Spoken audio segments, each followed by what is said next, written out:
The court case of Schenck v. United States took place in 1919 concerning enforcement of the Espionage Act of 1917 during World War I. The Espionage Act is a federal law that prohibits obtaining information, recording pictures, or copying descriptions of any information relating to the national defense with the intent or reason to believe that the information may be used for the injury of our nation or to the advantage of any foreign nation. Schenck shouted fire in a crowded theater, which the First Amendment does not allow. Schenck believes that war helps the rich while sacrificing the men who are forced to fight, and he contended that the draft violated the U.S. Constitution.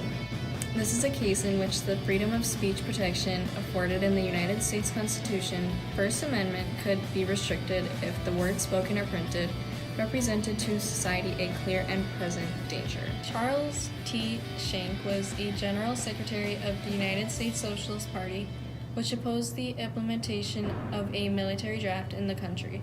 The party printed and distributed 15,000 leaflets that called for men who were drafted to resist military service. Schenck was subsequently arrested for having violated the Espionage Act.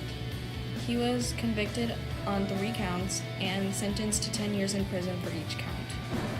Oral arguments at the Supreme Court were heard on January 9, 1919, with Schenck's counsel arguing that the Espionage Act was unconstitutional and that his client was simply exercising his freedom of speech guaranteed by the First Amendment. On March 3, 1919, the court issued a unanimous ruling upholding the Espionage Act and Schenck's conviction. Oliver Wendell Holmes Jr., who wrote for the court, argued, quote-unquote, words which, ordinarily and in many places, would be within the freedom of speech protected by the First Amendment may become subject to prohibition when of such nature and used in such circumstances as to create a clear and present danger that they will bring about the substantive effects which Congress had a right to prevent. In the 1920s, the court abandoned the clear and present danger rule and instead utilized the earlier devised bad tendency doctrine, which enabled speech to be limited even more broadly. Therefore, the decision by the court ruled the Espionage Act unconstitutional, free speech was not an absolute right, and civil liberties may be limited during wartime.